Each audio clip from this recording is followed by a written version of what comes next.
Сиздин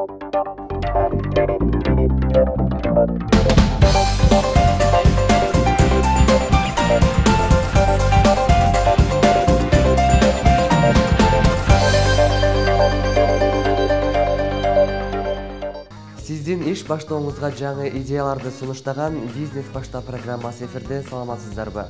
Студияда мен Жолдубай Рустанбай уулу. Бүгүнкү берүүбүз жеке кийим дүкөн ачуу менен же болбосо үйдө олтуруп тигүүчүлүк, тагыраагы улуттук кийимдерди тигүү менен алектенип акча табуунун жолдору тууралуу кеп кылабыз. Программанын жүрүшүндө бул жааттагы бизнестен пайда табуунун кандай ыкмалары бар экенин жана аны кантип жайылтууну биле аласыз. Кийим-кече тигип сатуу бизнеси эң эле кеңири жайылган ишкерликтин түрү. Ошол эле учурда кооптуу дагы. Себеби мода күн сайын жаңыланып турат. Сатып алган буюмуңуз бүгүн кызыгууну жаратса, эртең эле эскирип, көңүл сыртында калышы мүмкүн. Эгер бул багытта өзүңүздү ийгиликтүү ишкер катары көрөм десеңиз, аз да болсо тажрыйба болушу керек. Сиз баштап жаткан бизнес кирешелүү болуш үчүн алгач соода-саттык тармагында өзүн көрсөткөн тажрыйбалуу адистер менен кеңешүү керек. Анткени бул чүйрөдө мурун алектенбей, айрым сырларын түшүнбөй, ысырапкорчулукка ашыкча чыгымга учурап калышыңыз да мүмкүн. Кыргызстанда колонөрчүлүк же башкача айтканда ошол улуттук кийимдерди жана буюмдарды иштеп чыгаруу, тигүү, жасоо дегендей нерселер азыркы күндө өнүгүп келип атат. Бул аябай мындай өзүбүздүн улуттук сезимге дагы пайдасы тие турган, бирок ошо менен бирге мындай сырттан келген конокторго, туристтерге, аларга деле кызыктуу болгон бир багыт болуп калып атат азыркы күндө. Ошондуктан биздин Кыргызстан экономикасына дагы өтө маанилүү, анан пайдалуу багыт бизнес болуп эсептелет. Бирок ошо менен бирге бир канча бир кыйынчылык жактары да бар. Эми биздин колонөрчүлөр өзүңөр билесиңер, көбүнчөсү бир багытта иштейт. Же калпак жасайт, же шырдак жасайт, же чепкендерди оймолору менен жасайт, өзүбүздүн салттуу оймолор, сүрөттөр менен жасайт. Ошондуктан булардын эң негизги маселе бул сатуу маселеси болуп чыгып атат. Мисалы үчүн базарда бир жерди арендага алып алып же сатып алып, магазин кылып алып, ал жерден сатуу мүмкүнчүлүгү жок болуп калат. Бир цех же бир ошол аялдардын тобу жасаган шырдактар же болбосо калпактар менен гана базарга чыгууга мүмкүн эмес. Базарга чыгууда буну ассортименти болуш керек. Ошол бир эле жерде кызыккан адам, сатып алам деген кишилер келген жерине ошо магазинге келип туруп калпакты дагы, шырдакты дагы, чепкендерди дагы, башка буюмдарды дагы тапканга мүмкүнчүлүк түзүп бериш керек. Келгенде ошо ассортименттен тандап, сапатына жараша, баасына жараша бирдекелерди сатып алып кетүүгө мүмкүнчүлүктөрдү түзүш керек. Сиз өзүңүз үйдө олтуруп кийим тиксеңиз, аны сатуу үчүн албетте бир чакан болсо да бутик ачуу керек. Кирешелүү дүкөн ачыш үчүн анын жайгашкан ордуна да маани берүү башка орунда. Атаандаштар жакын эмес, эл көп жүргөн жерлер ыңгайлуу. Азыр ишкерлердин басымдуусу имараттарды ижарага алып иштетишет. Бирок сиз жакшылап ойлонуп көрүңүз. Ошол имараттын акысы сиздин тапкан кирешеңизден ашабы же жокпу? Жакшылап карап, тактап чыгыңыз. Албетте бизде жанагындай, кандай десем, конкуренция күчтүү, ушул жаатында дегенде бизде күчтүү жакшы тиккен дизайнерлерибиз аябагандай көп. Ал нерсе албетте кубандырат бизди, дегенде ушул мына акыркы жылдары айрыкча ушул кийим тармагы өтө жогору темп менен жогорулап баратат, күчтүү темп менен жогорулап баратат. Бирок ушул кандай десем, ушул кийим сферасында өзү конкурентоспособный деп коет. Бул күчтүү конкуренттерге туруштук берүү да өзүнчө бул кыйын. Бирок мен өзүмдүн ушул профессиянын учунулуп кетип жаткан дизайнерлерди мен конкуренттерим деп эсептейм. Мен башкача айтканда бул кандай десем, коллегаларым деп эсептеп койсом болот. Себеби дегенде мен ушул дизайнерден өтүп кетишим керек, күчтүү болушум керек дебегенге аракет кылам. Себеби дегенде антип иштей турган болсоң, мисалы үчүн атаңдаштык пайда болот дагы. Кандай десем, баягы иштөөнүн может сапаты жоголуп кетиши мүмкүн. Себеби дегенде ошондон өтүшүм керек деп биз сапатына карабай, санына көбүрөөк карап калышыбыз мүмкүн. Биздин жумуш айрыкча өтө кыйын. Биз түзмө-түз кардарлар менен иштешебиз. Бизде мисалы үчүн жанагындай көп түрдөгү заказ тикпестен биз индивидуалдуу заказдарды көп тигебиз. Бул айрыкча ырчыларга, сахна костюмдарын көп тигебиз. Болочок келиндерибизге тигебиз көбүнчө. Ошондой эле алып баруучуларга көп тигебиз, би топторуна көп тигебиз. Алардын баары кандай десем, өзүнүн таланттуу адамдардын баары эле өзүнүн бир жан дүйнөсү башкача адамдар болот экен да. Алардын жан дүйнөсүн түшүнүш сөзсүз түрдө кыйын. Ар биринин кыял жоруктары болот экен. Аларды туура түшүнүш кыйын болот экен. Ошондуктан биздин жумушубуз оңой эмес. Айрыкча бул жана бир кийимди жаратууда бул жаңы бала төрөгөндөй эле болосуң да.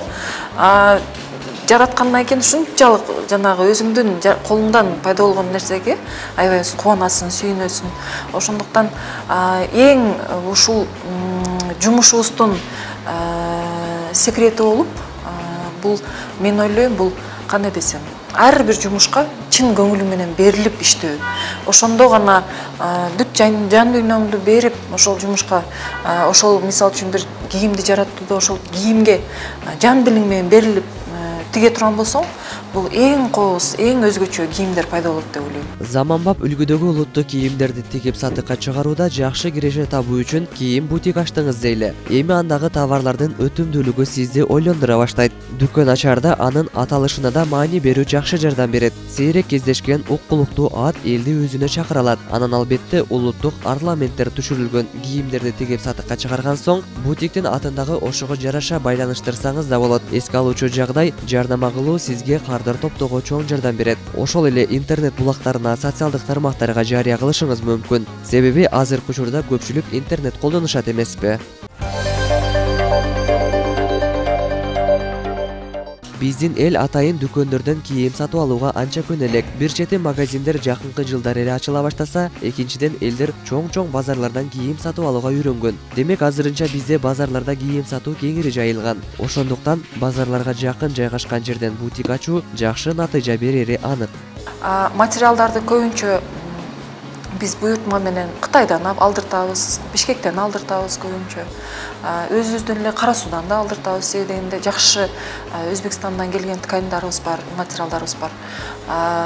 Нукура кездемелер көп бизде айрыкча. Ошондуктан ар тармактан, ар точкалардан алып тигебиз. Дубайдан келген кездемелер бар. Бул сөзсүз түрдө кайсыл жерден кездемени алып тигүү бул кардарлардын буйртмасына тиеши болот. Бизде индивидуалдуу кийим тиккенибиз үчүн кийимдерибиздин фасондору жөнөкөй эмес. Мисалы үчүн биз санына эмес, сапатына көбүрөөк иштейбиз. Албетте, эгер татаал костюм болсо, аны менен кошо бүт кол тигиштер менен гана тигилет бизде. Кол тигиштер менен кооздолот. Ошондуктан бир көйнөк эле, мисалы үчүн бир 2 күн, бир жума кетиши мүмкүн, кээде 1 айга чейин кеткен костюмдарыбыз бар. Бул ошол кайра эле костюмдун жана ошондой эле кардарларыбыздын берген буйртмасына жараша болот. Ошондой эле мисалы үчүн биз бир татаал көйнөк болсо дагы жарым саатта тигип койгон учурларыбыз да болгон, мисалы үчүн өтө тез тигиш керек болсо. Бул көбүнчө ошо кардарлардын буйртмасына жараша болот. Бирок баары эле жакшы дегенге да болбойт.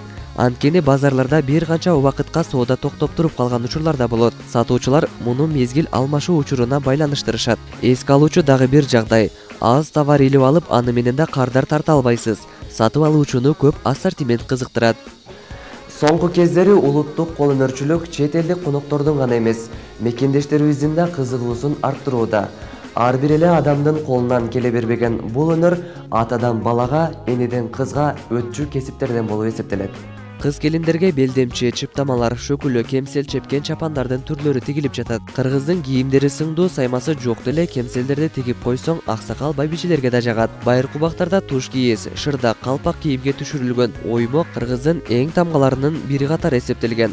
Ал аркылуу кыргыздын уруулары аныкталган. Азыркы учурда заман талабына жараша күнүмдүк турмушта, сахнада конокко кийүүчү кийимдерге оймо түшүрүү кенен жайылууда. Сырттан көрүп оңой сезилгени менен, бирок буюм жасоодогу ар бир кичинекей аракет эрктүүлүктү талап кылат экен. Бул кесип ээлерине бали дегибиз келди. Ар ким акчалуу болгусу келет. Мына ошол акчаны ар ким ар кандай жол менен иштеп табат экен. Балким бүгүнкү берүүбүздөн кийин сиз да каражат табууга башкача идея жаралаттыр. Анда биз кубанычтабыз. Алдыда болсо эсеп китеп рубрикасы сиздерди күтүп жатат. Калем сабыңызды даярдаганча экранга жакыныраак келиңиздер. Кийим тигүүчү машина даанасы 20 000 сом. Ошондо 6 даанасы 120 000 сом. Микропроцессордук тигүүчү машина даанасы 50 000 сом. Оверлок 28 000 сом. Бычма стол 15 000 сом. Бычма качы 8 000 сом. Үтүк 8 000 сом, экөө 16 000 сом болот. Бир куту жип 300 сом. Тигүүчүлөрдүн маянасы күнүнө 700 сомдон. Манекен сыяктуу башка керектүүлөр 10 000 сом.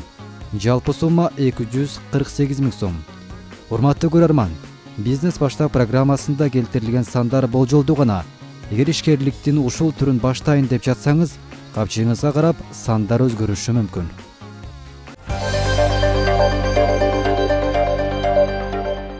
Бизнестин бул түрүн баштайм дегендер адегенде патент алыш керек. Патент ыктыярдуу жана милдеттүү болуп бөлүнөт. Суммасы ишкердиктин түрүнө карап 350 сомдон 35 000 сомго чейин жетет. Патентти кантип ачат? Кеңири маалыматты графика түрүндө түшүндүрүп беребиз. Алгач жашаган аймагыңыздагы салык кызматына барасыз. Ал жерден бирдиктүү терезе тейлөө борборун табышыңыз керек. Аларга тиешелүү документтерди тапшырасыз. Ыктыярдуу патент үчүн паспорттун көчүрмөсү, бир дана 3-4 өлчөмдөгү сүрөт, салык төлөгөндүгү тууралуу дүмүрчөк, квитанция, жашаган жериндеги стат комитетте катталгандыгы жөнүндөгү күбөлүктүн көчүрмөсү, эгер бар болсо. Милдеттүү патент үчүн паспорттун көчүрмөсү, бир дана 3-4 өлчөмдөгү сүрөт, салык төлөгөндүгү тууралуу дүмүрчөк, квитанция, жашаган жериндеги стат комитетте катталгандыгы жөнүндөгү күбөлүктүн көчүрмөсү, эгер бар болсо. Лицензиянын көчүрмөсү зарыл болгон учурда. Эгер ушул документтерди алсаңыз, мыйзам чегинде иш жүргүзгөн толук кандуу жеке ишкер болосуз. Кооз буюмдарды көрсөк суктанып эле тим болбой, бири жакты, бири жакпады деп тандайбыз. Бирок ошол буюмдарды же болбосо кийимдерди тигүүгө дагы канчалык эмгек, кыйынчылык менен жасалганын билбейт экенбиз. Биз бул программабызда улуттук кийимдерди тигип, сатыкка чыгарып, андан каражат табууга болору туурасында кеп кылдык. Кол өнөрчүлүктүн кайсы гана түрүн албайлы, бардыгына тең таланттуулук, укмуштуудай көп түрдүүлүк мүнөздүү экен. Тобокелчиликтен коркпогон гана адам бизнесмен боло алат. Бизнеске жетелеген жол дайыма өзгөрүп, жаңыланып турат экен. Кирешелүү болушуңузга көмөктөшкөн бизнес башта программасы менен мен Жолдубай Рустанбай уулу болдум. Кайрадан көрүшкөнчө аман туруңуздар.